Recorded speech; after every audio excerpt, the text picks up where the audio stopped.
Φιλοξενούμε στην εκπομπή μας τον προϊστάμενο του τομέα έρευνας και ανάπτυξης της Αρχής Ηλεκτρισμού, Δόκτωρα Ανδρέα Πουλικά.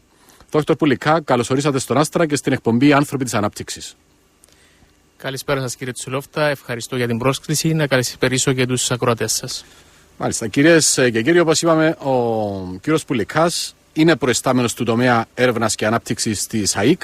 Είναι γνωστός αναλυτής ενεργειακών συστημάτων με σημαντικό συγγραφικό έργο, όπως το πρόσφατο βιβλίο του με τίτλο «Το ενεργειακό μέλλον της Κύπρου» και το διεθνές βιβλίο Introduction to Power Generation Technologies, εισαγωγής στις τεχνολογίες ηλεκτροπαραγωγής, το οποίο διδάσκεται σε διάφορα πανεπιστήμια του εξωτερικού.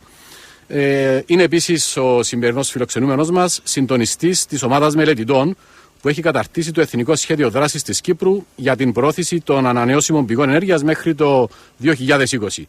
Άρα είναι ίσως το πλέον κατάλληλο άτομο για να μας διαφωτίσει αναφορικά με τα ενεργειακά θέματα που απασχολούν τον πλανήτη μας και φυσικά και τη χώρα μας. Ας αρχίσουμε από το ενεργειακό πρόβλημα ως πρόβλημα του πλανήτη Γη. Κύριε Πουλικά, ποιες είναι οι παγκόσμιες προκλήσεις που αντιμετωπίζει σήμερα ο τομέας της ενέργειας? Πολύ καλή ερώτηση σας. Οι προκλήσεις που αντιμετωπίζει ο τομέας της ενέργειας μπορούν βασικά να αναφερθούν ως μία. Είναι η παγκόσμια ζήτηση ενέργειας και η προβλεπόμενη παγκόσμια ζήτηση ενέργειας, και θα σας το εξηγήσω αυτό. Θα σας το εξηγήσω με έναν παράδειγμα. Εάν δούμε τη γη από το διάστημα, από ένα δορυφόρο, το 2000 για παράδειγμα, ορατά τα φώτα του νυχτερινού φωτισμού ήταν στις περιοχές της Βόρειας Αμερικής, της Ευρώπης, της Κεντρικής Ευρώπης και της Ιαπωνίας. Προβλέψεις οι οποίες έχουν γίνει για το 2070 δείχνουν ότι οι περιοχές όπου ήταν κατασκότεινες το 2000, το 2070 θα είναι φωτεινές, όπως η Ινδία, η Κίνα κλπ. Άρα αυτές όλες οι χώρες οι οποίες αναπτύσσονται σήμερα έχουν αρχίσει να αυξάνουν και τις ενεργειακές τους ανάγκες. Οι ενεργειακές ανάγκες φαίνεται ότι μέχρι το 2070 θα αυξηθούν εκθετικά. Άρα όλο αυτό το θέμα της αύξησης της ζήτησης της ενέργειας έχει να κάνει πλέον και με τις κλιματικές αλλαγές. Εάν συνεχίσουμε σήμερα να χρησιμοποιούμε τα συμβατικά καύσιμα τα οποία χρησιμοποιούμε. Όταν λέτε συμβατικά καύσιμα, είναι το πετρέλαιο, το μαζούτ. Είναι τα ορυκτά καύσιμα που χρησιμοποιούμε σήμερα, υδρογονάνθρακες πιο συγκεκριμένα. Ναι, ο άνθρακας κλπ. Αυτό σημαίνει με την πολλαπλή τους χρήση τεράστιες ποσότητες διοξιδίου του άνθρακα στην ατμόσφαιρα. Και όπως όλοι γνωρίζουμε, το διοξίδιο του άνθρακα είναι αυτό το οποίο συνεισφέρει στο φαινόμενο του θερμοκηπίου και κατ' επέκταση στις κλιματικές αλλαγές.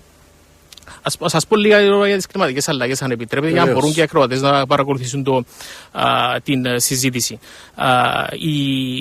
Οι κλιματικές αλλαγές έχουν να κάνουν με τη συγκέντρωση των θερμοκηπιακών αερίων στην ατμόσφαιρα, και το πιο σημαντικό θερμοκηπιακό αέριο είναι το διοξίδιο του άνθρακα. Είναι αυτό το οποίο εκπέμπεται, όπως έχω πει και προηγουμένως, από την καύση των συμβατικών καυσίμων, δηλαδή των καυσίμων τα οποία είναι προϊόντα του πετρελαίου ή και του άνθρακα. Για τα προηγούμενα 450.000 χρόνια έχουν γίνει κάποιες μελέτες και έχουν καταδείξει τη συγκέντρωση του διοξιδίου του άνθρακα στην ατμόσφαιρα. Αυτό έχει γίνει βασικά από δείγματα τα οποία έχουν πάρει από τον παγετώνα του Βοστόκ. Όσο τρυπούμε πιο βαθιά στον παγετώνα, τόσο πιο πολύ πηγαίνουμε στο παρελθόν. Και έχουν καταδείξει βασικά αυτά οι μετρήσεις ότι για τα τελευταία 450.000 χρόνια η συγκέντρωση του διοξιδίου του άνθρακα στην ατμόσφαιρα ήταν μεταξύ 180 και 300 μερών διοξιδίου του άνθρακα ανά εκατομμύριο.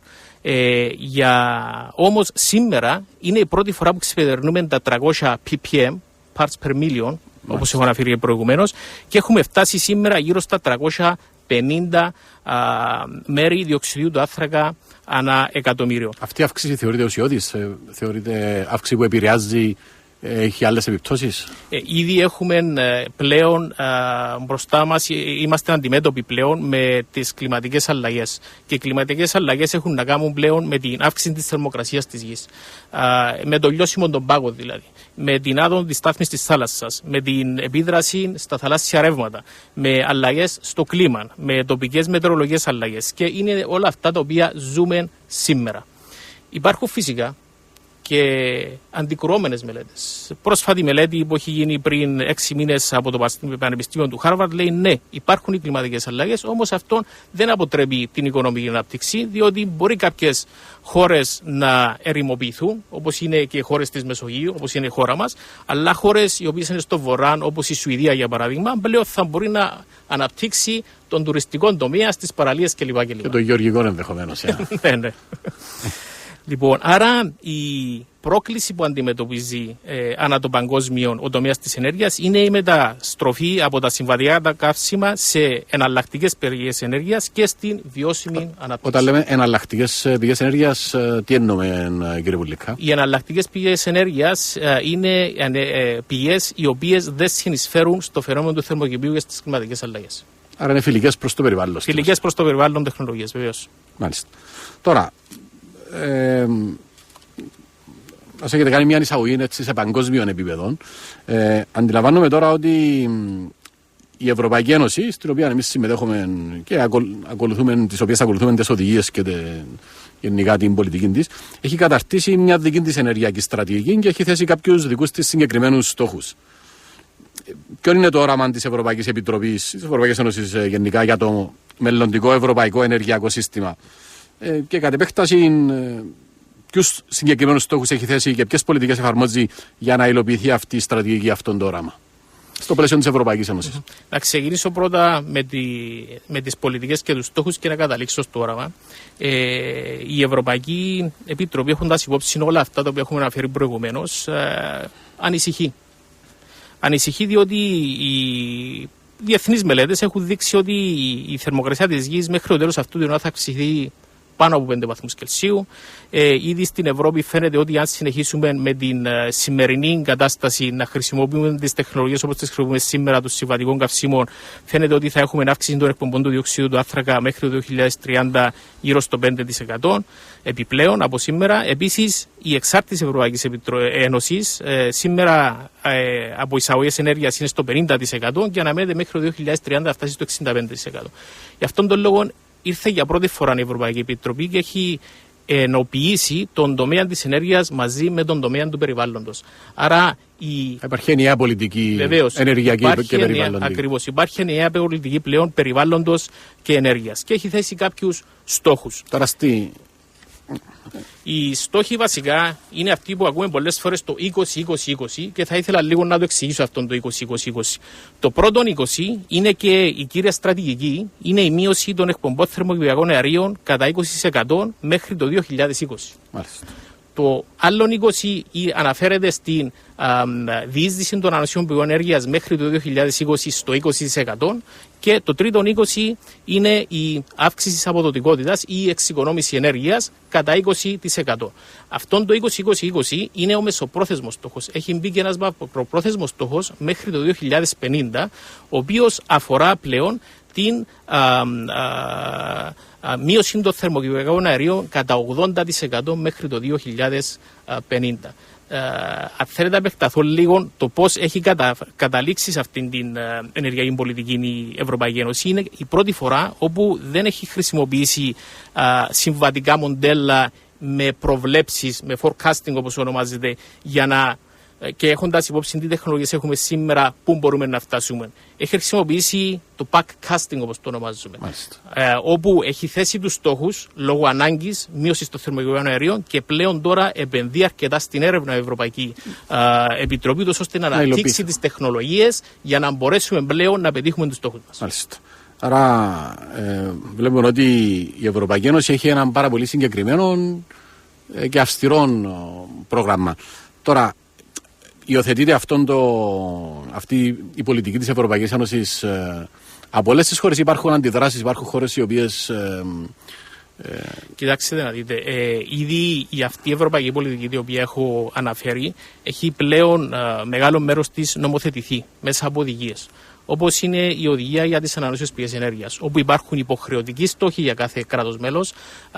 Αντιδράσεις μπορεί να υπάρχουν, αλλά από τη στιγμή που είναι υποχρεωτικοί στόχοι, κάθε χώρα είναι αναγκασμένη να πετύχει τους στόχους της και χρειάζεται κάθε 2 χρόνια τουλάχιστον για τις ανανεώσιμες πηγές ενέργειας, να γίνεται αναφορά προς την Ευρωπαϊκή Επιτροπή κατά πόσον έχει πετύχει τους ενδιάμενους στόχους κάθε κράτος μέλος ή όχι. Άρα αυτή η πολιτική της Ευρωπαϊκής Ένωσης αφορά και εμάς ως Κύπρος. Τώρα, εμείς σε ποιο βαθμό έχουμε αντιληφθεί και έχουμε υιοθετήσει και έχουμε αυτές τις πολιτικές και τι ευρύτερο σχεδιασμός υπάρχει στη χώρα μας στο θέμα του ενεργειακού τομέα? Ναι. Η χώρα μας όντως ακολουθεί την ευρωπαϊκή πολιτική, όμως... Είμαστε καλοί Ευρωπαίοι δηλαδή σε αυτόν τον τομέα. Προσπαθούμε να είμαστε καλοί Ευρωπαίοι. Χρειάζεται όμως να συγγυρίσουμε διάφορους τομείς των ενεργειακών τομέα στην Κύπρο. Και να εξηγήσω τι εννοώ με αυτό το θέμα. Στην Κύπρο τα ενεργειακά θέματα είναι διάσπαρτα σε 4 διαφορετικά υπουργεία. Όπως είναι το Υπουργείο Συγκοινωνιών για τις οδικές μεταφορές, όπως είναι το Υπουργείο Εμπορίου, Μηχανές και Τουρισμού όπου είναι η υπηρεσία ενέργειας και είναι υπεύθυνο για την πολιτική των ανανεώσιμων πηγών ενέργειας, όπως είναι το Υπουργείο Γεωργίας που έχει να κάνει με την περιβαλλοντική πολιτική και όπως είναι και το Υπουργείο Εργασίας που έχει να κάνει με τους υπόλοιπους ρυπαντές, όπως είναι το διοξείδιο του θείου, τα οξύδια του αζότου και η σκόνη. Αντιλαμβάνεστε ότι έχοντας 4 διαφορετικά υπουργεία να χαράξουν μια ενιαία πολιτική πάνω σε ενεργειακά θέματα, διότι όλα αυτά τα θέματα είναι αλληλένδετα πλέον, υπάρχει κάπου ένα πρόβλημα. Υπάρχει όμως και λύση αυτού του προβλήματος, όπως έχουν κάνει διάφορες χώρες. Για παράδειγμα, η Αγγλία δημιουργήσε φορέα ενέργειας και κλιματικών αλλαγών, όπου στοχεύει στον περιορισμό των εκπομπών των θερμοκηπίων αερίων κατά 60% μέχρι το 2050. Η Δανία δημιούργησε το Υπουργείο Κλιματικών Αλλαγών και Ενέργειας. Άρα λύσεις υπάρχουν. Και εδώ στην Κύπρο θα μπορούσε, για παράδειγμα, να δημιουργηθεί ένας συντονιστικός φορέας ενεργειακής στρατηγικής. Θα μπορούσε να ήταν κάτω από έναν τίτλο Συμβούλιο Ενεργειακής Στρατηγικής, όπου θα μπορούσε πλέον να χαράσει η μακροχρόνια ενεργειακή πολιτική του κράτους και από τη στιγμή που υπάρχει χαραγμένη ενιαία ενεργειακή πολιτική του κράτους, θα μπορούσε πλέον να υλοποιείται από όλες αυτούς τους φορείς στα διάφορα υπουργεία τα οποία έχω αναφέρει προηγουμένως. Τώρα υπάρχει σκέψη στην πράξη για δημιουργία αυτού του φορέα? Έχουν γίνει κάποιες εισηγήσεις από τους διάφορους ειδικούς τεχνοκράτες ή είναι απλώς μια σκέψη έτσι που αιωρείται? Οι εισηγήσεις έχουν γίνει από αρκετούς φορείς. Ο ένας φορέας είναι το ΕΤΕΚ, έχει ήδη καταθέσει πρόταση για τη δημιουργία τέτοιου φορέα και επίσης υπάρχει και εισήγηση από τη Συντεχνία του Επιστημονικού Προσωπικού της Αρχής Ηλεκτρισμού Κύπρου, πάλι παρόμοια εισήγηση για τη δημιουργία τέτοιου συντονιστικού φορέα. Μάλιστα. Ένα άλλο θέμα που έτσι εντάσσεται σε αυτά τα πλαίσια είναι το θέμα των ανανεώσιμων πηγών ενέργειας. Όπως είχαμε μπει και στην εισαγωγή, ήσασταν πρόσφατα συντονιστής της ομάδας μελετών, η οποία έχει καταρτήσει το Εθνικό Σχέδιο Δράσης της Κύπρου για την πρόθεση των ανανεώσιμων πηγών ενέργειας μέχρι το 2020 για να επιτευχθούν οι στόχοι το 2020 που έχετε αναφέρει. Τώρα μπορείτε έτσι να μας πείτε πιο συγκεκριμένα η Κύπρος πώς σκοπεύει να εφαρμόσει, να υλοποιήσει μάλλον αυτόν τον στόχο του 2020 που αφορά τις ανανεώσιμες πηγές ενέργειας. Επιγραμματικά να ξεκινήσω με την περιγραφή της οδηγίας. Η οδηγία για τις ανανεώσιμες πηγές ενέργειας, η καινούργια οδηγία της Ευρωπαϊκής Επιτροπής, είναι η πρώτη φορά που ενοποιεί τους 3 τομείς: θέρμανση, ψήξη, μεταφορές και ηλεκτροπαραγωγή. Και έχει τεθεί στόχος για την Κύπρο 13%. Μετά από 13% μέχρι το 2020. Μετά από πρωτοβουλία της Ρυθμιστικής Αρχής Ενέργειας Κύπρου και κάτω από την καθοδήγηση της Ρυθμιστικής Αρχής Ενέργειας Κύπρου, είχα την τιμή να είμαι ο συντονιστής της ομάδας για τον καταρτισμό του Εθνικού Σχεδίου Δράσης της Κύπρου για τις ανανεώσιμες πηγές ενέργειας όσον αφορά την ηλεκτροπαραγωγή. Είναι για πρώτη φορά που γίνεται τέτοια μελέτη στην Κύπρο. Η μελέτη δεν είναι στατική, είναι δυναμική. Και όταν λέω δυναμική, θα αναθεωρείται και με βάση την υπουργική απόφαση κάθε χρόνο. Μάλιστα. Έχουν τεθεί ενδιάμεση στόχοι και ενδιάμεσοι στόχοι έχουν ήδη κοινοποιηθεί και στην Ευρωπαϊκή Επιτροπή. Άρα θα υπάρχει συνεχής παρακολούθηση κατά πόσον θα μπορέσουμε να φτάσουμε το στόχο του 13% μέχρι το 2020. Μάλιστα. Κυρίες και κύριοι, ακούτε την εκπομπή «Άνθρωποι της Ανάπτυξης» στον Άστρα 92.8. Σημερινός φιλοξενούμενος μας, ο προϊστάμενος του τομέα έρευνας και ανάπτυξης της Αρχής Ηλεκτρισμού, Δ. Ανδρέας Πουλικάς. Στο μικρόφωνο Γιάννης Σουλόφτας. Έχετε τη δυνατότητα, αγαπητοί ακροατές, ζωντανής παρέμβασης μέσω της υποβολής ερωτήσεων ή απόψεων με γραπτά μηνύματα SMS στο 2250. Έχουμε ήδη μια ερώτηση από έναν ακροατή, κύριε Πουλικά. Ρωτάει ένας ακροατής αν υπάρχει ελπίδα, κατά πόσον υπάρχει ελπίδα αν οι ΗΠΑ δεν λάβουν μέτρα. Δηλαδή, κατά πόσον αρκούν μόνο τα μέτρα τα οποία λαμβάνονται σε ευρωπαϊκό επίπεδο. Πολύ καλή ερώτηση. Όντως η Αμερική είναι μία από τις χώρες, από τις σημαντικές χώρες οι οποίες δεν έχουν υπογράψει το πρωτόκολλο του Κιώτο, δηλαδή δεν έχουν ενταχθεί στην δεσμευτική μείωση των θερμοκηπιακών αερίων στις ΗΠΑ.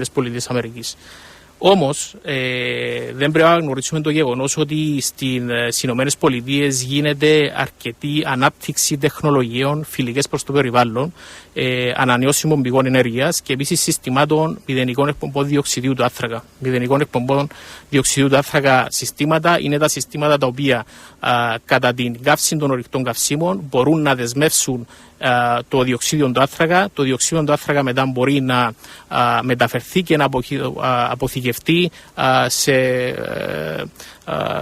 σε υπόγειες πηγές ή κάτω σε παλιές πετρελαιοπηγές κλπ. Η Αμερική όντως έχει προβάδισμα σε αυτές τις τεχνολογίες. Ήδη έχει αναπτύξει δίκτυο, ένα μικρό δίκτυο για τη μεταφορά του διοξείδου του άνθρακα, αλλά έχει και εγκαταστήσει και πολλά συστήματα ανανεώσιμων πηγών ενέργειας στην έρημο της Καλιφόρνιας. Ίσως να υπάρχει μια διάσταση μεταξύ πολιτικής προσέγγισης και επιστημονικής προσέγγισης στις ΗΠΑ όσον αφορά αυτές τις τεχνολογίες. Τώρα, μια και έχετε αναφερθεί στις τελευταίες τεχνολογίες, ποιες είναι αυτές οι τεχνολογικές εξελίξεις γύρω από τις ανανεώσιμες πηγές ενέργειας και σε ποιο βαθμό είναι αυτές εφαρμόσιμες στην Κύπρο, όπου σίγουρα αναφερόμαστε στην αξιοποίηση αυτών των τεχνολογιών βασικά για την παραγωγή ηλεκτρικής ενέργειας. Οι τεχνολογίες εξελίξεις όσον αφορά τις ανανεώσιμες πηγές ενέργειας μπορούν να πω ότι αλλάζουν με την ημέρα. Όπως ανάφερα και προηγουμένως, η Ευρωπαϊκή Επιτροπή έχει αυξήσει το κονδύλι για έρευνα και ανάπτυξη όσον αφορά τα θέματα ενέργειας και αυτό για να μπορέσει να επιτευχθούν οι στόχοι όπως έχω αναφέρει προηγουμένως. Να σας δώσω ένα παράδειγμα. Ήδη με το καπέλο του προϊσταμένου της έρευνας και ανάπτυξης της Αρχής Ηλεκτρισμού Κύπρου ήδη είμαστε εμπλεκόμενοι σε διάφορα ερευνητικά προγράμματα. Σε έναν ερευνητικό πρόγραμμα το οποίο έχει να κάνει με την ανάπτυξη καινούριων ανεμογεννητριών, έχουμε ήδη μαζί με άλλους εταίρους από την Ευρώπη εγκαταστήσει τις πρώτες ανεμογεννήτριες, οι οποίες έχουν ισχύ 7 ΜΒ κάθε μια στο Βέλγιο. Επίσης, έναν άλλο ερευνητικό πρόγραμμα το οποίο είμαστε αναμεμειγμένοι είναι η ανάπτυξη τεχνολογίας ηλιακού θερμικού συστήματος, το οποίο δεν θα χρησιμοποιεί σύστημα υγρής ψήξης, όπως το ονομάζουμε, αλλά θα χρησιμοποιεί σύστημα ξηρής ψήξης. Και αυτό το σύστημα, όπως αντιλαμβάνεστε, είναι σύστημα το οποίο θα μπορέσει να χρησιμοποιηθεί σε περιοχές όπου δεν υπάρχει νερό, όπως είναι η έρημος, αλλά και στην Κύπρο, όπου το νερό είναι αρκετά σπάνιο, θα έλεγα, σε εισαγωγικά. Ναι, οι τεχνολογίες εξελίξεις των ανανεώσιμων πηγών ενέργειας αλλάζουν με την ημέρα και η Κύπρος έχει τη δυνατότητα ειδικά να εκμεταλλευτεί αυτές που έχουν να κάνουν με την ηλιακή ενέργεια. Ήδη το σχέδιο δράσης το οποίο έχει γίνει κάτω από την αιγίδα της Ρυθμιστικής Αρχής Ενέργειας Κύπρου, όπως ανάφερα και προηγουμένως, προβλέπει μέχρι το 2020 την εγκατάσταση περίπου 190 ΜΒ φωτοβολταϊκών συστημάτων. Όταν λέμε 190 ΜΒ αντιστοιχούν περίπου με το 1/5 της συνολικής κατανάλωσης ηλεκτρισμού στην Κύπρο, είναι. συνολικής εγκατεστημένης ισχύσεως. Ναι.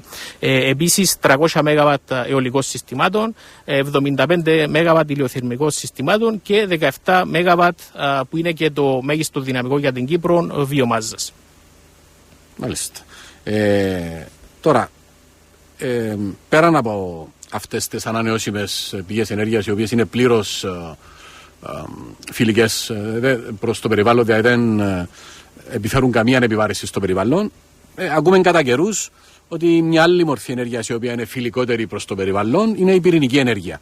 Και είχαν ακουστεί στο παρελθόν κάποιες απόψεις από κάποιους τεχνοκράτες στην Κύπρο ότι θα μπορούσε η πυρηνική ενέργεια να αποτελέσει μια επιλογή για την Κύπρο.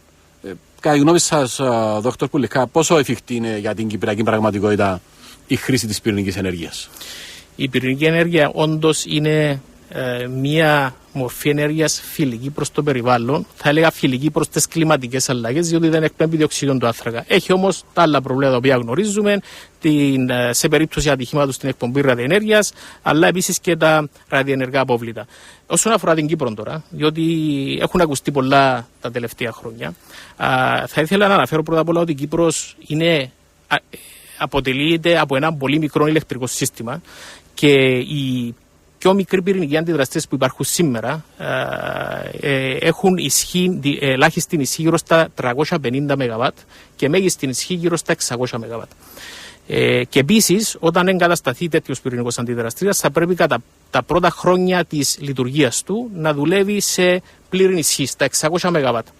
Στην Κύπρο, το βράδυ, ειδικά τον Απρίλιο ή τον Οκτώβριο, η ζήτηση κατά τις διάρκειες της νύχτας είναι γύρω στα 300 ΜΒ. Άρα αντιλαμβάνεστε ότι δεν μπορεί τεχνικά να εφαρμοστεί τέτοια τεχνολογία αυτή τη στιγμή στην Κύπρο. Εκτός αν εξάγουμε ενέργεια κάπου στις γειτονικές χώρες. Εκτός αν υπάρξει διασύνδεση, ναι. Όμως, αναμένουμε ότι θα εμπορικοποιηθούν μέχρι το 2030, μιλούμε μακροπρόθεσμα πλέον, οι πυρηνικοί αντιδραστήρες τέταρτης γενιάς, οι οποίοι θα είναι και πολύ πιο ασφαλείς από αυτούς τους οποίους χρησιμοποιούμε σήμερα, αλλά θα είναι και σε μεγέθη ακριβώς των 50 με 100 ΜΒ, το οποίο θα είναι επιλογή για την Κύπρο, όταν και εφόσον. Φυσικά θα υπάρχει πάντοτε το πρόβλημα, κύριε Πουλιχά, ότι το γεωγραφικό, δηλαδή αυτοί οι πυρηνικοί σταθμοί τοποθετούνται σε απομονωμένα μέρη. Στην Κύπρο υπάρχει αυτή η γεωγραφική απόσταση από το πλησιέστερο αστικό κέντρο που να δικαιολογεί τη χρήση του πυρηνικού σταθμού. Υπάρχει απόσταση ασφαλείας. Όπως ανάφερα, οι τέταρτης γενιάς πυρηνικοί αντιδραστήρες θα αναμένεται ότι θα είναι και πολύ πιο ασφαλείς, άρα θα μπορούν να είναι και κοντά σε πιο μικρές αποστάσεις από κατοικημένες περιοχές. Επίσης, μια άλλη επιλογή που υπάρχει με την πυρηνική ενέργεια, η οποία θα προκύψει πάλι σε βάθος χρόνου, είναι η πυρηνική ενέργεια σύνδεξης. Είναι ένα πείραμα το οποίο γίνεται τώρα στην Ευρώπη για την κατασκευή ενός μεγάλου αντιδραστήρα σύνδεξης 350 ΜΒ, το οποίο από το νερό θα μπορείς να παράγεις ηλεκτρική ενέργεια. Όταν και εφόσον αυτό προκύψει, θα έχουμε εξάντληση ενέργειας για όλον τον κόσμο. Μάλιστα. Έναν άλλο θέμα σχετικό με το ενεργειακό ζήτημα, το οποίο έχει συζητηθεί πάρα πολλά τα τελευταία χρόνια, το θέμα του φυσικού αερίου. Πέραν από την χρήση της πυρηνικής ενέργειας, προσφέρει, κατά γνώμη σας, το φυσικό αέριο τις σωστές λύσεις στο κυπριακό ενεργειακό ισοζύγιο? Βεβαίως, το φυσικό αέριο προσφέρει τις σωστές λύσεις. Το φυσικό αέριο πρώτα απ' όλα θεωρείται οικολογικό καύσιμο. Είναι ένα καύσιμο το οποίο έχει χαμηλές εκπομπές ρυπαντών, όπως τους έχουμε αναφέρει προηγουμένως, αλλά και επίσης γύρω στο 25% πιο χαμηλές εκπομπές διοξειδίου του άνθρακα. Είναι και αυτόν τον λόγο που πολλές χώρες στο παρελθόν έχουν χρησιμοποιήσει και χρησιμοποιούν το φυσικό αέριο. Επίσης, σε μια οικονομία που αναμένουμε μετά το 2030 υδρογόνου, το φυσικό αέριο θα έχει σημαντικό ρόλο, όπου το φυσικό αέριο θα αναμορφώνεται, άρα θα παράγουμε υδρογόνο από το φυσικό αέριο και πλέον θα χρησιμοποιείται για ηλεκτροπαραγωγή. Υπάρχει ακόμη μια ερώτηση από έναν ακροατή, την οποία έχετε ήδη απαντήσει, κύριε Πουλιχά. Ρωτάει ένας ακροατής πόσο επιτακτική, αν είναι τέτοια, είναι η δημιουργία εθνικού φορέα ενεργειακής πολιτικής. Αυτόν το έχετε απαντήσει, έχετε εξηγήσει τους λόγους ότι είναι διασπάρτες τώρα οι αρμοδιότητες. Και τι ακριβώς υποστήριξε η ΣΕΠΑΕΚ για το θέμα, και αυτό το έχετε πει, ότι υποστηρίζει τη δημιουργία αυτού του φορέα. Μας φεύγει ο χρόνος να αναφερθούμε έτσι επιγραμματικά, αν θέλετε κύριε Πουλικά, στην διεξαγωγή την περασμένη εβδομάδα, νομίζω, του ενός διεθνούς συνεδρίου για θέματα ενέργειας στην Κύπρο, το MedPower 2010, του οποίου, αν δεν κάνω λάθος, είχατε προεδρεύσει σε αυτό το συνεδριό. Έτσι, πολύ σύντομα κύριε Πουλικά, με αυτό το συνέδριο, το οποίο φέτος πραγματοποιήθηκε στην Κύπρο, με ποια θέματα ασχολήθηκε κυρίως και ποια ήταν τα σημαντικότερα απορίσματα που προέκυψαν από αυτό το συνέδριο. Το MedPower 2010 είναι το 7ο συνέδριο της σειράς. Έχει γίνει στην Κύπρο φέτος. Είχα την τιμή να ήμουν ο πρόεδρος του συνεδρίου. Είχαμε γύρω στους 300 συνέδριους από 22 διαφορετικές χώρες. Είχαμε γύρω στις 111 παρουσιάσεις από έγκριτους επιστήμονες. Είχαμε 10 ψηλούκυρους επιστήμονες για να δώσουν διαλέξεις. Και τα κύρια απορίσματα του συνεδρίου ήταν ότι όντως γίνονται όλα τα βήματα για την μεταστροφή, για την μεταμόρφωση μάλλον του ενεργειακού συστήματος, του παγκόσμιου ενεργειακού συστήματος, από έναν ενεργοβόρο που είναι σήμερα σε ένα πιο αειοφόρο σύστημα. Μάλιστα. Εντάξει, πλησιάζομαι προς το τέλος της εκπομπής μας, κύριε Πουλικά. Ας μου επιτραπεί καταληκτικά να αναφερθώ στο πρόσφατο βιβλίο σας, «Το ενεργειακό μέλλον της Κύπρου». Ένα πάρα πολύ αξιόλογο σύγγραμμα. Έχω διαβάσει το βιβλίο από την αρχή μέχρι το τέλος και θεωρώ ότι αποτελεί πραγματικά υποχρεωτικό ανάγνωσμα για οποιοδήποτε θέλει να ασχοληθεί σοβαρά με το ενεργειακό ζήτημα στην Κύπρο. Θα ήθελα να σταθώ στον επίλογο του βιβλίου σας, που έχει τον τίτλο «Ώρα 0 για το ενεργειακό μέλλον της Κύπρου». Ποιο είναι στα αλήθεια το ενεργειακό μέλλον της Κύπρου μας, αφού ουσιαστικά όλοι συμφωνούμε για κάτι που αναφέρετε και εσείς στο βιβλίο σας, ότι δηλαδή το ενεργειακό μοντέλο που στήριξε την οικονομική και κοινωνική ανάπτυξη της Κύπρου τα τελευταία 50 χρόνια κρίνεται σήμερα σπάταλο, αναποτελεσματικό, καταστροφικό προς το περιβάλλον και γενικά ξεπερασμένο. Το ενεργειακό μέλλον της Κύπρου είναι στα χέρια μας και πιο συγκεκριμένα στα χέρια της πολιτείας. Ήδη και στο βιβλίο μου γίνεται αναφορά στην δημιουργία συντονιστικού φορέα για τα ενεργειακά θέματα της Κύπρου. Άρα η προσωπική άποψη είναι ότι πρέπει να ενεργήσουμε σήμερα για να διαμορφώσουμε τον κόσμο του αύριο. Και χρειάζεται πλέον η στροφή προς ένα βιώσιμο μοντέλο ανάπτυξης, αφού είναι θέμα επιβίωσης της χώρας μας. Μάλιστα. Κυρίες και κύριοι, φτάνουμε στο τέλος της εκπομπής μας. Σημερινός φιλοξενούμενος μας ήταν ο προϊστάμενος του τομέα έρευνας και ανάπτυξης της Αρχής Ηλεκτρισμού, ο Δ. Ανδρέας Πουλικάς. Δ. Πουλικά, σας ευχαριστώ πάρα πολύ για τη σημερινή παρουσία σας εδώ και για τα πάρα πολύ ενδιαφέροντα πράγματα που μας έχετε πει. Ραντεβού την άλλη Τετάρτη στις 5.30 το απόγευμα στις ραδιοσυχνότητες του Άστρα 92.8 για κουβέντα με τους ανθρώπους της ανάπτυξης και τη δική σας ζωντανή συμμετοχή. Επόμενοι φιλοξενούμενοι μας είναι ο κύριος Τάκης και η κυρία Λούκη Νέμιτσα, εμπνευστές και προέδροι του Ιδρύματος Τάκης και Λούκη Νέμιτσα. Αγαπητοί ακροατές, καλό σας απόγευμα. Ανάπτυξη, δημιουργία, επιχειρηματικότητα. Κάθε Τετάρτη γύρω στις 5.30 το απόγευμα, ο Γιάννης Τσουλόφτας συζητά με τους φιλοξενούμενους του στο ραδιοθάλαμο για θέματα που αφορούν τον επιχειρηματικό κόσμο της Κύπρου και όχι μόνον. Έρευνα, τεχνολογία, ανάπτυξη, εξυγχρονισμός, παραγωγικότητα και πολλά άλλα. Στον Άστρα 92.8 κάθε Τετάρτη στις 5.30 το απόγευμα.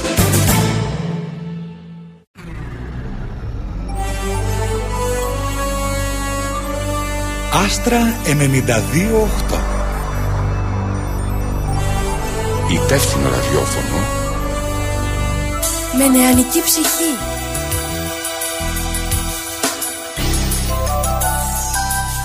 Άστρα 92.8. Η ώρα στον Άστρα είναι 6. Την ώρα σας προσφέρουν οι υπεραγορές Παπαντονίου. Η πιο χριστουγεννιάτικη υπεραγορά είναι Παπαντονίου. Μείον 50% σε πανέμορφα, καλόγουστα χριστουγεννιάτικα στολίδια.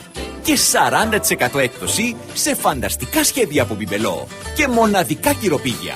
Και ακόμη 50% έκπτωση σε υπέροχα χριστουγεννιάτικα δέντρα. Και μεγάλη συλλογή από λαμπάκια. Υπεραγορές Παπαντονίου.